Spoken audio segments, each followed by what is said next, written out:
नमस्कार दोस्तों। तो मैं हूं अभी भारत मंडपम में और आज एक आयोजन है रिपब्लिक ऑफ रवांडा एम्बेसी की तरफ से, जो कि किसी टाइम 32 साल पहले लाखों लोगों का कत्लेआम किया गया था। उसी को आज दर्शाने बताने का दिन, और इस एम्बेसी के थ्रू आज जिस तरह से आयोजन हुआ, कुछ प्ले भी हुए और वहाँ पे हमें दिखाई दी पूर्व सांसद मीनाक्षी लेखी जी भी। उनसे भी जानेंगे इस प्रोग्राम के बारे में, और कुछ प्ले होते हुए नजर आए जिसमें दर्शाया गया कि किस तरीके से ये सारी चीज़ें नरसंहार हुआ था।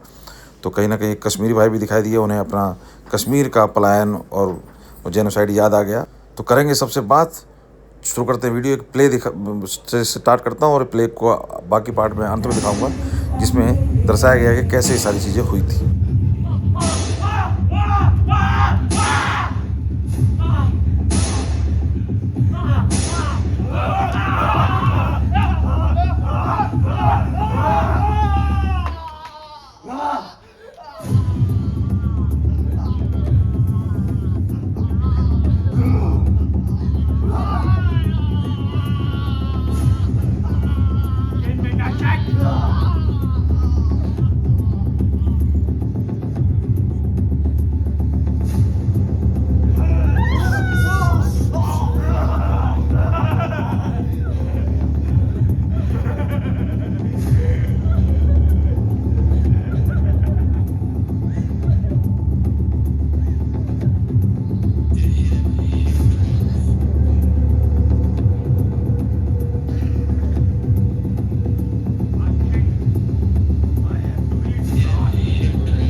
नमस्कार दोस्तों। तो हमारे साथ हैं सांसद मीनाक्षी लेखी जी, और मैं मंडपम में हूँ और एक आयोजन है जेनोसाइड के ऊपर।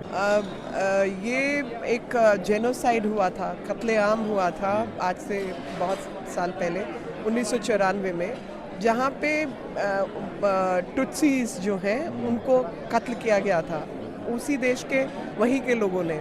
और 94 में और 1 मिलियन मतलब 10 लाख से ज़्यादा लोग 100 दिन के अंदर मार दिए गए थे। परिवार जहाँ पे बराबर से शादियाँ भी एक दूसरे के उसमें कम्युनिटी में हो जाती हैं, परिवारों ने अपने परिवार के लोगों को भी मारा। तो बहुत दुख का समय था। और मुझे लगता है कि जब भी ऐसा दिन हम बार बार याद करते हैं तो वो इसलिए याद करते हैं कि वैश्यत एक रास्ता है लेकिन गलत रास्ता है। तो इंसानियत को ज़िंदा रखना है तो वैश्यत को ख़त्म करना होगा। और जो कुछ भी किसी की भी हत्या और कोई भी समस्या दुनिया में हो, उसका नुकसान बहुत लोगों को उठाना पड़ता है। तो सबसे आग्रह है कि जो पूर्व की इतिहास है उससे हम सब सीखें और वैश्यत हैवानियत से हटकर इंसानियत की तरफ बढ़ें। क्या किसी कम्युनिटी का क्या क्या था? टुट्सीज जो हैं रवांडा में, अच्छा। उनको कत्ल किया गया था। Thank you so much for. मैं दिल्ली से हूँ। तो दोस्तों, अब यहाँ एक और हमारे साथ जुड़े हैं, उनसे ज़रा जानते हैं। कहाँ से हैं सर आप? नमस्कार जी, मेरा नाम सुरेश कांट्रू है। मैं अभी दिल्ली में सेटल्ड हूँ, बट बेसिकली कश्मीरी पंडित हूँ। तो यहाँ कुछ जेनोसाइड की बात हो रही है रवांडा के बारे तो में, क्या ये है? इसका लिंक हमारे कश्मीर के साथ भी है, क्योंकि जैसे रवांडा में 94 में जेनोसाइड हुआ था, वहाँ कत्लोआम हुआ था और 1 लाख लोगों को मारा गया था।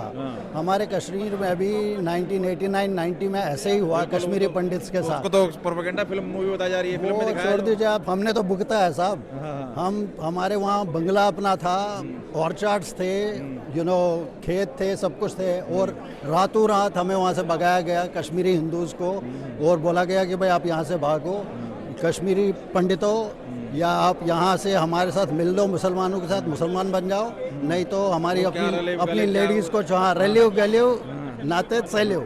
सो या तो मिलो हमारे साथ, हमारा कन्वर्ट हो जाओ, नहीं तो भाग जाओ।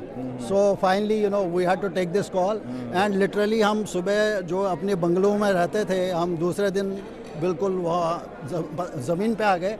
और हमने बहुत मिजरी सही है, तो हमारा भी इसके साथ ही लिंक है, जेनोसाइड के साथ ही। यहाँ किस तरह से लोग यहाँ इंडियन इतने नहीं जानते हैं, रवांडा वाले थोड़ा सा अगर आप जानते हैं कुछ एक्सप्लेन करें। हाँ हम ये 34 ईयर पहले मतलब 92 में कुछ हुआ है। हाँ 94 में हुआ है ये जेनोसाइड रवांडा में। तो क्या कम्युनिटी का कोई इशू था? यहाँ इनका दो कम्युनिटीज आपस में है, हुतू और तुत्सी। अच्छा, तो उनकी आपस में हुई, तो उसमें जो है तुत्सी एक कम्युनिटी को, या क्या है ये? दोनों ही क्रिश्चियन है, दोनों ही क्रिश्चियन है, लेकिन वो आपस में जैसे हमारे यहाँ कास्ट सिस्टम होता हो गया। है तो वैसे ही है। तो उन्होंने आपस में मारना काटना शुरू कर दिया, तो एक कम्युनिटी पे हावी हो गए और 100 दिन में वो 1 मिलियन लोग जो है उन्होंने कत्ल आम कर दिया। तो 100 दिन में तो बहुत ही बुरी हालत थी इनकी, और ये बोल रहे हैं कि दुनिया ने इनकी नहीं सुनी, यूएन वगैरह किसी ने नहीं सुनी। हाँ जी, तो मैं यहाँ कोरिलेट कर रहा था, हमारी कश्मीर की भी सिमिलर स्टोरी है, बट अब रवांडा बहुत प्रोग्रेस करता है। मेरी कंपनी, हम वहाँ प्रोजेक्ट्स कर रहे हैं पिछले 15-20 साल से, तो दैट इज द थिंग, इसलिए मैं हाँ जी तो थैंक यू वेरी मच। हाँ जी, तो कैसे देख रहे हैं आप ये इस तरीके की चीज़ें हुई हैं, इतिहास से लोग सबक ले रहे हैं, अभी भी दिख रहा है जगह जगह इस तरीके की चीज़ें। और अब देख रहे हैं आप वेस्ट बंगाल में इलेक्शन है, किस तरीके से चीज़ें चल रही हैं वहाँ पे भी, और कहा जा रहा है कि धीरे धीरे देखिए ये हमारे मतलब हम तो विस्थापित कश्मीरी हैं, हमें तो पता है, हमें हिंदूज को वहाँ से कश्मीर से निकाला गया, हमें भगाया गया वहाँ से, हमारी पे तो आप बीती है, तो हमारे को तो कोई और कुछ बोल ही नहीं। प्रोपेगेंडा सब बताते हैं कश्मीर अरे फाइल साहब वो सब कहने की बात है। केरला फाइल आप हमसे धुरंधर के ऊपर देखिए, आप हमसे पूछिए ना, हमारी आप बीती है। हमारे साथ भी सेम हुआ, महिलाओं के साथ रेप हुआ, उनको आरी से काटा गया एक महिला को, बहुत सारी महिलाएं ऐसी, तो हमने तो बहुत भुगता है। क्या लगता है कौन सी राजनीति है जो इंडियन को ही ये चीज़ें इग्नोर करने पे प्रोपेगेंडा बताने में मजबूर करती है? वो तो भगवान ही जाने जी, सेकुलरिज्म हमारे लिए बहुत बड़ी बात बोली जाती है। बस जैसे 10 साल से जैसे 370 और ये सब चीज़ें हुई हैं, तो क्या लग रहा है कुछ है, कुछ फर्क पड़ा है? देखिए जा वहाँ नहीं रहे लोग, बच रहे हैं? कश्मीर वाले जो लोग हैं उनके लिए तो ठीक है, जो मुस्लिम्स है, लेकिन कश्मीरी हिंदूज तो अभी कोई ज़्यादा कोई गया नहीं वहाँ वहाँ पे कहाँ जाएगा, सेटल्ड है अब 36 साल हो गए, तो कहाँ पे मिलेंगे अब? नहीं तो अपनी जमीन खेत बाड़ सब छोड़ के भाग गए हम, जीरो से शुरू करना पड़ा हमें। अब कुछ पे नहीं हो सकता जो छोड़ी हुई है? ट्राई कर रहे हैं, कुछ लोगों को मिल रहा है, कुछ लोग ट्राई कर रहे हैं, लेकिन हमने तो मट्टी के मोल भेज दी सब चीज़ें। और थैंक यू जी, बहुत बहुत धन्यवाद। तो अब दोस्तों थोड़ा सा इन्हीं रवांडा के लोगों से भी थोड़ा सा समझने की कोशिश करते हैं। कम्युनिकेशन इशू जरूर होगा, लेकिन काफ़ी कुछ समझ में आएंगे, वो बताएंगे कि किस तरह से क्या चीज़ हुई थी, वो किस तरीके से उस चीज़ को याद करते हैं। चलिए इन्हीं से कुछ बात करते हैं। Hi everyone, my name is Wase Angel, and today we came here to commemorate the genocide against the Tutsi that happened in 1994 in Rwanda, and I am part of the youth, of the Rwandan youth, and I'm here to remember the lost lives, the innocent lives that were killed during the genocide. And these lives were innocent, they were Tutsis, they were killed because of who they are and how they were as people, but they were innocent. So I'm What here. was the reason? Do you know why it happened, and is there any different community or caste? The reason why it happened was because they before the genocide, Rwandans were united. Yes, they were united. We were all Rwandans. But when the colonialists came, that's when they started dividing the Rwandans, and they started dividing Rwandans, saying that these are Hutus, these are Tutsis, these are Twas, depending on how they were physically, like the nose, the height. If you're short, you are Hutu. If you're tall, you're Tutsi. But that is not true. The generation today, as Rwandans, we say that we are Rwandans. We are not. We don't have any tribes. We are all Rwandans. So yeah. So now what is the position? Now it's a country is growing or Our developing? country is very developed. We are very united, and we are very happy because of our government, of our good leadership, led by His Excellency Paul Kagame. And as youth, I'm very proud of him. And yeah. So you are living here in India, Delhi, or No. I came here for medical purposes, treatment. Yeah. So is this occasion basically the condolence for all this? Yeah, we are remembering Remembering, the lost lives. Yes. Thank you so much for being with us. Thank you. Thank you, welcome, bye bye. तो आप दोस्तों समझ सकते हैं किस तरीके का क्या ओकेजन है, और ये लोग कुछ हैं जो उन्होंने Show me your IDs.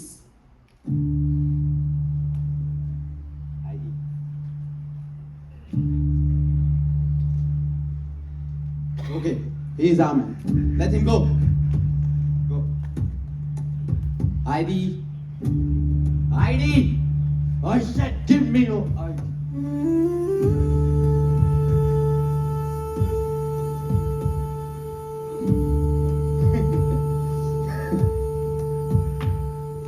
Step aside. Step aside. What are you doing? Splashes of this impure Tutsi will also make me impure. Keep it gentle from next time. Okay? Keep it gentle. Next. ID. Catch him. Catch that bastard. Catch him. Catch him. You're fond of running, huh? Cut his leg. Cut down his bloody leg.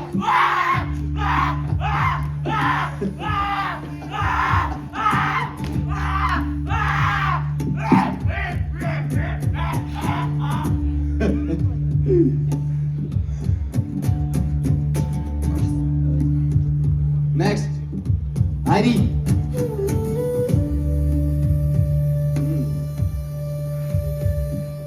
Why are you so scared, woman? You're one of us now. Then why are you so scared? You can go.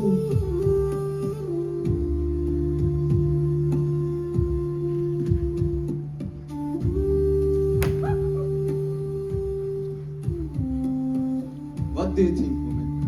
I am a fool? Huh? I am a fool!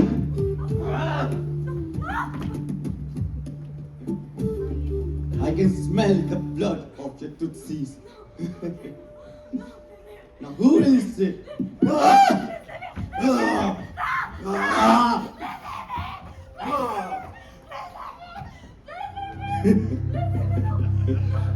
Now I will make you beg for your death.